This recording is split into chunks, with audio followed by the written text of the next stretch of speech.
Hello दोस्तों, नमस्कार दोस्तों, स्वागत है आप सभी का ऑनलाइन अड्डा फॉर स्टडी यूट्यूब चैनल पर। इस वीडियो में हम बात कर रहे हैं कई बड़ी और लेटेस्ट अपडेट के बारे में जो कि संबंधित है 69,000 शिक्षक भर्ती को लेकर। 69,000 शिक्षक भर्ती की नई मेरिट लिस्ट के बारे में, नई कट ऑफ को लेकर, साथ ही साथ अगर बात की जाए 69,000 शिक्षक भर्ती के नए फॉर्मूले के बारे में डिटेल में इस वीडियो में हम बात करने जा रहे हैं। 69,000 शिक्षक भर्ती के पूरे मामले को लेकर सटीक और सही जानकारी सबसे पहले पाने के लिए, रियल ऑथेंटिक जानकारी के लिए चैनल को सब्सक्राइब करके बेल आइकन को दबा लें और वीडियो को लाइक कर दें, जिससे कि आपको रियल ऑथेंटिक जानकारी ऑनलाइन अड्डा फॉर स्टडी यूट्यूब चैनल के माध्यम से मिलती रहे। सीधे शुरुआत करते हैं मुद्दे की। जैसा कि दोस्तों आप जानते हैं कि 69,000 शिक्षक भर्ती को लेकर लखनऊ की डबल बेंच के माध्यम से एक आदेश दिया गया, जिसमें शिक्षक भर्ती मामले पर 69,000 शिक्षक भर्ती को लेकर जारी की गई पुरानी सूची को रद्द कर दिया गया था। और पुरानी सूची रद्द हो जाने के बाद 69,000 शिक्षक भर्ती में एक चीज़ तो तय हो गई कि जो 69,000 शिक्षक भर्ती को लेकर सरकार ने एक घोटाला स्वीकार किया था 6,800 का, उस पर कहीं ना कहीं पूरे तरीके से मोहर लग गई थी। अब सरकार तो 6,800 को नौकरी देना चाहती थी या नहीं, लेकिन चयन सूची तो उन्होंने जारी की थी इस उम्मीद में कि उनको नौकरी दे दी जाए। मामला जब कोर्ट में जाता है तो कोर्ट में जाने के बाद अभ्यर्थियों के माध्यम से कहा जाता है कि ओबीसी एससी अभ्यर्थी, या फिर अगर बात की जाए 69,000 शिक्षक भर्ती के अंदर जो आरक्षण का घोटाला है वो लगभग 19,000 पदों पर हुआ है। अब इसी को लेकर एक बड़ी अपडेट सामने निकल कर आ रही है और ये अपडेट आप सभी के लिए बेहद महत्वपूर्ण है। चाहे आप 69,000 शिक्षक भर्ती से संबंधित जनरल अभ्यर्थी हैं, ओबीसी अभ्यर्थी हैं, एससी अभ्यर्थी हैं, या आप 69,000 में चयनित हैं या अचयनित हैं, उत्तर कुंजी में 1 नंबर बढ़ा है, या आप पीएच कैटेगरी से आते हैं, वो सभी छात्र जो 69,000 शिक्षक भर्ती से डायरेक्टली इनडायरेक्टली अगर आप इससे कनेक्टेड हैं तो ये वीडियो आप सभी के लिए बेहद महत्वपूर्ण है। इसमें आपको सबसे बड़ी जो जानकारी दी जा रही है वो 69,000 शिक्षक भर्ती के नए फॉर्मूले के बारे में है। आपने देखा होगा जब से ऑर्डर आया है, सरकार ने 69,000 शिक्षक भर्ती के आरक्षण घोटाले को स्वीकार कर लिया है। स्वीकार करने के बाद ये तो कंफर्म है कि अब इस भर्ती में बहुत ज़्यादा उठापटक होने जा रही है। सरकार के दिए गए बयान के मुताबिक उन्होंने ये भी कहा है कि 69,000 शिक्षक भर्ती के किसी भी अभ्यर्थी के साथ अहित नहीं होगा, पहली लाइन। दूसरी लाइन में वो ये कहते हैं कि 69,000 शिक्षक भर्ती को लेकर हाई कोर्ट के द्वारा दिए गए आदेश का वो पालन करेंगे। हाई कोर्ट ने अपने आदेश में जो कहा है अगर वो उसका पालन करें तो यहाँ पे जो चयनित शिक्षक हैं उनका अहित होगा ना, लेकिन उन्होंने कहा है कि नहीं होगा, तो उस बात को मानकर आप सभी आगे बढ़ सकते हैं। लेकिन जो चयनित टीचर्स हैं उन्होंने इस बात को ज़्यादा माना नहीं है, या यूँ कहें कि तवज्जो नहीं दिया है, इसी वजह से वो अभ्यर्थी कोर्ट जा रहे हैं। क्योंकि आप दोनों बातों को सामने रखेंगे तो आपको पता चलेगा कि गोलमाल है भाई, सब गोलमाल है। क्यों? एक तरफ सरकार का कहना है कि हम हाई कोर्ट के आदेश का पालन करेंगे। आदेश में कहा जाता है कि अभ्यर्थियों को सेशन बेनिफिट देते हुए उनको रखा जाए और बाद में निकाल दिया जाए। हाई कोर्ट तो आदेश में यही देती है, पहला। दूसरा, सरकार ये कहती है कि उनके साथ अहित नहीं होगा, यानी कि खुलकर उन्होंने नहीं बोला है कि इन छात्रों के लिए उनके पास में क्या पॉलिसी है और क्या पॉलिसी नहीं है। लेकिन अब आते हैं मुद्दे पर। 69,000 शिक्षक भर्ती को लेकर जब से ऑर्डर आया है तभी से 22,000 सीटों का मामला एक बार फिर से गर्म हो जाता है। जब से वैकेंसी का नोटिफिकेशन आया था, कट ऑफ का विवाद हुआ तो 22,000 सीटें, कट ऑफ को लेकर मामला फंसा तो 22,000 सीटें, उत्तर कुंजी को लेकर मामला फंसता है तो 22,000 सीटें, शिक्षा मित्रों को लेकर मामला फंसता है तो 22,000 सीटें, यानी कि ये 22,000 सीटें बार बार सामने आ जाती हैं। और ये 22,000 सीटें 68,500 की बची हुई सीटें 26,000 में से हैं, जिसमें से 5,000 सीटों पर शायद सरकार ने पहले 68,500 में एक चयन सूची जारी की थी और अभ्यर्थियों को नियुक्ति दे दी थी, और वो सामान्य वर्ग के अभ्यर्थी थे, ठीक है। लेकिन हम बात 69,000 पे कर रहे हैं। 69,000 शिक्षक भर्ती में असल में जो हुआ है वो एक बात तो कन्फर्म है कि घोटाला हुआ। अब कल मैंने एक कट ऑफ को लेकर वीडियो बनाया था जिसमें मैंने थर्ड काउंसलिंग को ऐड नहीं किया था और ऐसे ही आपको कट ऑफ बताया था, लेकिन जब मैं आगे बताऊंगा तो थर्ड काउंसलिंग को ऐड करते हुए बताऊंगा, क्योंकि कुछ अभ्यर्थियों का ये भी कहना था कि सर आप थर्ड काउंसलिंग की कट ऑफ के आधार पर कट ऑफ बताइए। प्लस कुछ का ये कहना था कि सर 6,800 में एससी की कट ऑफ बहुत कम चली गई थी और आप बताएं कि उसमें जो कट ऑफ वो काफ़ी डिफरेंस है। तो उसकी वजह है कि जो मैंने आपको कट ऑफ के बारे में जानकारी दी है ना, वो 6,800 को हमने माना ही नहीं है अभी, क्योंकि 6,800 में जो आपकी कट ऑफ कम हुई थी उसका तो कोई औचित्य ही नहीं बचा ना, वो तो ख़त्म हो गई अभी के लिए 6,800। अब जब दोबारा से आपको सीटें डिवाइड होंगी तब ये तय होगा 6,800 में किसको कितनी सीटें मिली थी कोई कंफर्म नहीं था। ओबीसी को कितनी मिली, एससी को कितनी मिली और किस आधार पे आपकी बनाई गई थी। तो उस कट ऑफ को हम कंसीडर नहीं कर सकते हैं जो आपका कहना था। ये एक सवाल था जिसका जवाब मुझे बहुत अच्छे से देना था। अब बात कर लेते हैं 69,000 शिक्षक भर्ती के नए फॉर्मूले के बारे में। जब से ऑर्डर आया है तभी से नया फॉर्मूला चल रहा है। अब ये नया फॉर्मूला हो क्या सकता है? अगर आप थोड़ा सा अध्ययन करें तो आप पाएंगे कि आपके पास में सिर्फ एक ही फॉर्मूला मौजूद है। अब 22,000 सीटों को लेकर आप जानते हैं कि जो सीटें जोड़े जाने का मामला है 69,000 शिक्षक भर्ती में, वैसे तो हाईकोर्ट ने कहा था कि 69,000 से एक भी पद ज़्यादा जोड़कर भर्ती नहीं होगी। सिंगल बेंच में आदेश आया था पद बढ़ाए जाने को लेकर। अब कोर्ट ने तो इस बात को माना था कि 69,000 में पद नहीं जोड़े जाएंगे और 69,000 शिक्षक भर्ती में हुए घोटाले के आधार पे जांच होगी और जांच के आधार पे जो भी इसमें गलत तरीके से चयनित है उनके खिलाफ जो चीज़ें करनी है सरकार करेगी। अब यहाँ पे एक चीज़ एक तरीके से देखने के लिए मिलती है कि सीट नहीं जोड़ी जाएंगी, लेकिन सरकार कहती है कि हम किसी का अहित नहीं होने देंगे। अगर उस बयान को हम बार बार सुने तो हमें लग रहा है कि जो 69,000 शिक्षक भर्ती में चयनित सामान्य वर्ग के अभ्यर्थी हैं उनके लिए सरकार कोई समायोजन करने वाली है या समायोजन पॉलिसी बना रही है। रोज़ आपके सामने न्यूज़पेपर में आता है कि इन अभ्यर्थियों के लिए सरकार पॉलिसी बना रही है और पॉलिसी बनाने के बाद कैबिनेट के माध्यम से प्रस्ताव को पास कराएगी और पास कराते हुए इन अभ्यर्थियों को सुरक्षित किया जाएगा। तो इस बात को सुनकर तो यही लगता है कि इन अभ्यर्थियों को सेफ करने की कोशिश की जा रही है। अब कैसे कोशिश की जा रही है वो आने वाले समय में तय हो जाएगा। अब बहुत सारे अभ्यर्थी मुझसे कहेंगे सर 19,000 सीटों का क्या रीज़न है? मैंने आपको बताया भी है 6,800 पिछड़ा वर्ग आयोग ने माना था, 19,000 ओबीसी एससी किसने माना था? ये ओबीसी एससी के अभ्यर्थियों ने कोर्ट के अंदर दावा किया था जिसमें कहना था कि ओबीसी अभ्यर्थियों को 27% आरक्षण मिलना चाहिए जो कि संविधान के नियम के अनुसार, लेकिन उनको मिला है सिर्फ 4% आरक्षण। एससी अभ्यर्थियों की अगर बात की जाए तो उनके आरक्षण श्रेणी को जोड़ा जाए तो उनके लिए जो 16% आरक्षण मिला है जबकि 21% मिलना चाहिए था। अब अगर यहाँ पे 23 और आप 4% को जोड़ लें, 5% को जोड़ लें तो 28% आरक्षण होता है। 1% आरक्षण पीएच कैटेगरी को नहीं मिला है, ऐसा पीएच अभ्यर्थियों का भी कहना है। तो उनके लिए भी अगर आप जोड़ें तो आप पाएंगे कि आपके सामने तकरीबन 29% आरक्षण का घोटाला बताया गया है अभ्यर्थियों के अनुसार।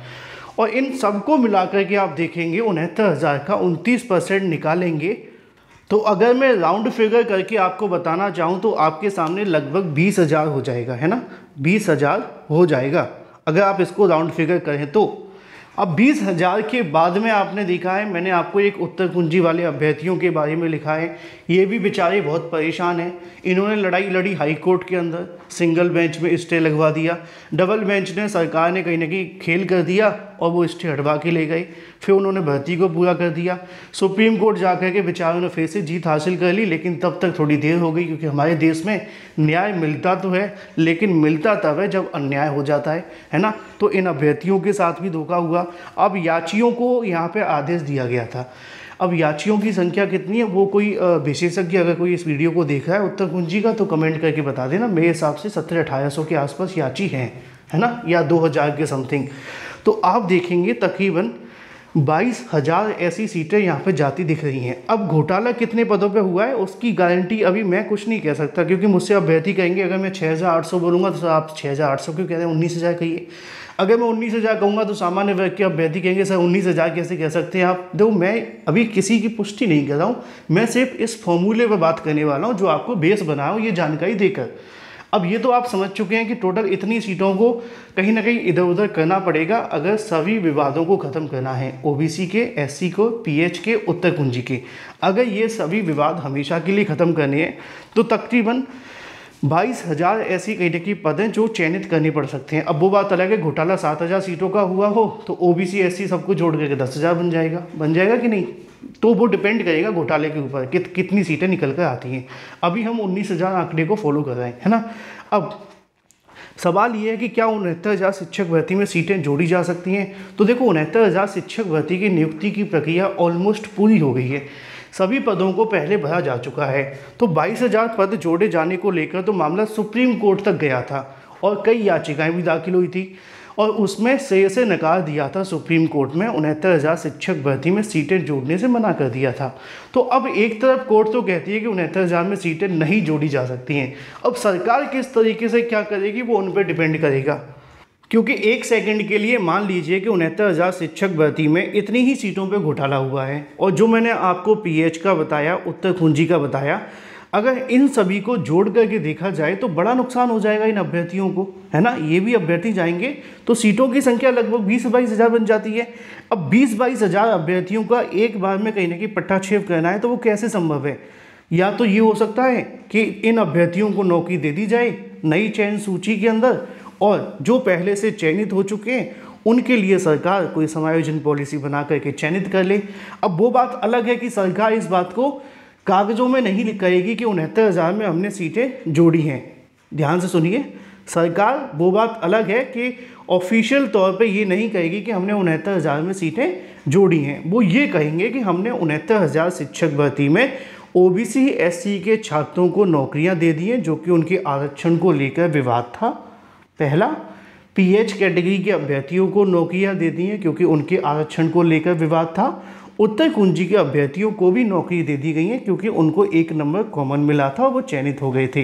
तो अगर इनडायरेक्टली ये देखा जाए कि सरकार अब आगे करने क्या वाली है, तो जहाँ तक मुझे लग रहा है इस फॉर्मूले में वो एक ही रास्ता नज़र आता है कि सरकार कागज़ों में ये नहीं लिखेगी कि 69,000 शिक्षक भर्ती में सीटें जोड़ी जा रही हैं, क्योंकि अगर ऐसा लिख दिया जाता है तो मामला फंस सकता है और सीटें कहीं ना कहीं जोड़े जाने से विवाद भी हो जाएगा, क्योंकि नई भर्ती के अभ्यर्थी भी तो तैयार बैठे हैं। हालांकि सरकार डायरेक्टली सीटें जोड़ने के लिए अनाउंस नहीं करेगी, सरकार बस ये कर सकती है, जहाँ तक मुझे चीज़ों को एनालाइज करने में पता चल रहा है कि 69,000 शिक्षक भर्ती को लेकर जो आपकी मूल चयन सूची जारी की जाएगी, उस मूल चयन सूची के अंदर आरक्षण घोटाले की वजह से बाहर हुए अभ्यर्थियों को चयनित कर लिया जाएगा, पीएच कैटेगरी के अभ्यर्थियों को चयनित कर लिया जाएगा, और अगर ठीक रहा जो सरकार ने कहा है कि हम विवाद खत्म करना चाहते हैं, तो उत्तर कुंजी के अभ्यर्थियों को भी 69,000 की मूल चयन सूची में चयनित कर लिया जाएगा और इनको नौकरी दे दी जाएगी। सरकार बाहर से तो ये दिखाना चाहेगी कि 69,000 में सभी अभ्यर्थियों को नौकरी दे दी गई है, चाहे वो ओबीसी आरक्षित हों, पीएच कैटेगरी के हों या उत्तर कुंजी के अभ्यर्थी हों, है ना। लेकिन अंदरूनी तौर पे जो जनरल अभ्यर्थी पहले से नौकरी कर रहे हैं उनके लिए कोई और प्रस्ताव ला करके उनको समायोजित करने पे विचार करेगी। यानी कि जो 69,000 शिक्षक भर्ती को लेकर आप मुझसे सीधा सवाल ये पूछते हैं या आपके मन में सीधा सवाल आता है कि क्या 69,000 शिक्षक भर्ती में सीटें जुड़ेंगी, तो उसका जवाब तो ये होगा कि यस। लेकिन डायरेक्टली कोई ऐसा नोटिस आकर के ये नहीं कहा जाएगा कि हमने 69,000 में इतनी सीटें जोड़ दी हैं और इस मामले को ख़त्म कर दिया है।